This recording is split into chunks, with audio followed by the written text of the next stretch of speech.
Hello? Yeah. First of all, Sister Yasmin, next time that happens to you, poke him in the eyes, kick him in the nuts. Job done.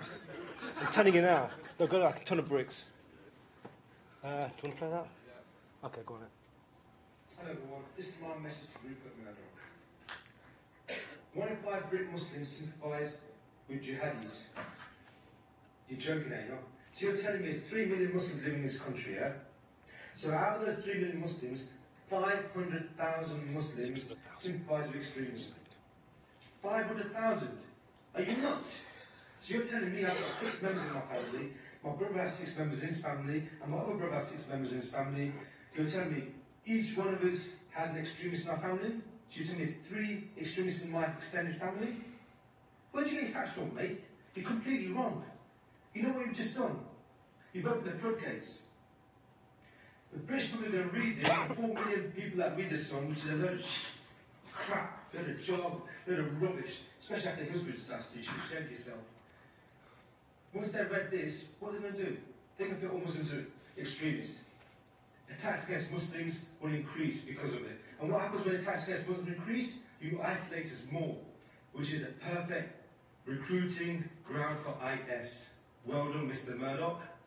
You've got enough blood on your hands. You're going to have more blood on your hands because of your trashy, flipping journalism. You just opened the floodgates for IS to recruit more people. Thank you very much, you flipping idiot. Okay. As you can see, I was angry at the time. Before I start, I just want to apologise. I've got a nasty cough. I've had it for about 4 weeks now. I can't seem to shift it. And second, I'm a little bit nervous because I've never done anything like this before in front of a big crowd like this, so excuse me. Yeah. I'm going to talk about how it was at school years ago, I mean many, many moons ago. When I was at school, I was subject to a lot of bullying because of the colour of my skin, and because there's only like 2 of us in the whole school, and the whole school was predominantly white. So I got a lot of abuse for 5 years for the colour of my skin and stuff, you know, the usual sort of garbage I get, the P word and the B word, and etc., etc. I didn't understand why I was getting all this abuse. I was thinking, what have I done? I ain't done anything wrong here. What am I getting bullied for? It was like a daily thing. Every day I'd get grief. And I didn't realise at the time it was the media that was causing all this grief. You know, headlines like immigrants swamping the country, or, you know, Enoch Powell's, you know, Rivers of Blood speech, or Margaret Thatcher's speech on, you know, immigrants swamping the country. I didn't realise it was the media that was giving all these sort of bad vibes towards immigrants. And we was like, you know, a scapegoat. We was getting attacked all the time. It's because of the media. And I didn't blame the lads at school because they were just ignorant. It wasn't their fault. It was their parents' fault for it. And the parents were reading these newspapers, so I didn't really blame the parents. I blamed the media. A few years later, of course, not at that time. And I realised one thing, right, but the same thing happened in 1930s Germany with the Jews. The same thing happened to them. And look what happened to them afterwards in World War II. Very, very scary times. I think we're going to get to, I think it's going to get worse for Muslims, to be honest with you. That's my opinion anyway. Now the media are targeting us. Every single day there's something in the newspaper, the Daily Mail and the Daily Mail and the Sun, that's something about Muslims. Every single day. And I mean, most of it's lies or exaggerations. Okay, I can give you a couple of examples, like the Old Trafford terrorist plot. Remember that one? Does anyone remember that one? Okay, basically there were some immigrants, foreign students, and the immigration officers raided the flat. There was 4 illegal immigrants in there, and they saw a picture of Old Trafford on the wall. The media picked it up and said, oh, terrorists are trying to bomb Old Trafford. Damn, I wish I did, because I'm a Leicester City fan. Anyway, just joking. But, yeah, so basically it was a blatant lie. There was no apology from the media afterwards, nothing. I mean, there was big headlines saying this, but afterwards, was there apology? It was about big. Yeah? Also the Oklahoma bombings. Remember that? That Tommy McVeigh, I think his name was, or something. The headlines in the Sun was, Muslim terrorists strike again. We all know it wasn't. But was there an apology? No. Must have been about big as well. So the media fan these flames of hatred. I blame the media most of all because the ignorant out there will believe everything they read in the papers.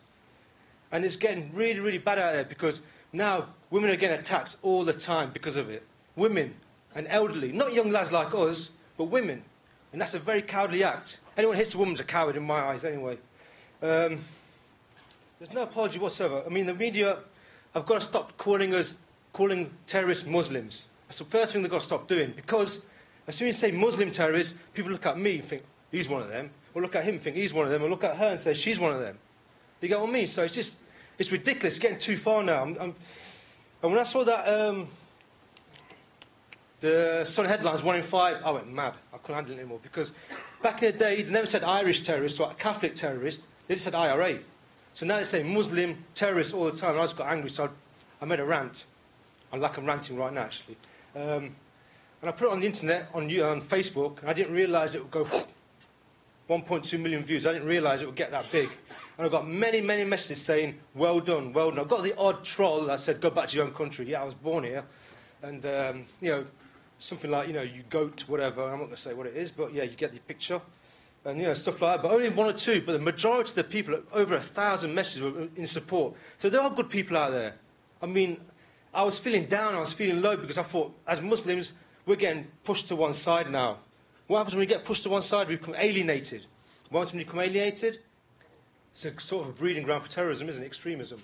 I'll give you an example. If a Muslim woman comes home and she's been abused like Yasmin did, and she comes home and she's tearful and she's maybe, you know, a bit ragged up and stuff, what are the kids going to think when she tells them what happened? They're going to think, what happened? She was attacked by a group of, you know, racists. Those kids are going to end up hating society if it keeps happening all the time. And this is a breeding ground for terrorism, extremism. This is a recruiting ground for ISIS. And the media are panning those flames. They are just adding more, what's the word I'm trying to look for? Yeah, more fuel to the fire. That's what they're doing. And they've got to stop doing it. Because I don't want my kids to grow up in a country where they feel paranoid, or they feel like they can't get a job because of their name, having a Muslim name, or they're in fear of being attacked on the street, especially my daughters. I've got 2 young daughters. I don't want to be scared of going on the street and getting attacked because of how they appear, how they look. So I started posting up these videos to refute this image of Muslims. I mean, we're not extremists. You've got the odd idiot. If you're an idiot, you're an idiot. Yeah? If you're an idiot, you're an idiot.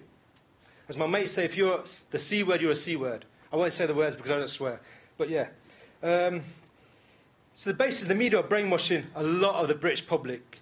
And because some of the people don't want to think for themselves, they believe everything that's reading in the media. I'm going to still keep on posting up videos. I posted one the other week about Christmas, how Muslims want to ban Christmas. Right, I look like Santa Claus. Why do I want to ban, you know, Christmas for? You get what I mean? Ridiculous. We don't want to ban Christmas. We're not offended by Christmas. We don't want to ban anything. It's these think tanks, the media, that say we want to ban it, when we don't. And I'm getting sick of it. I really am getting sick of it. So I'm waging a war against the media. That's all I want to say.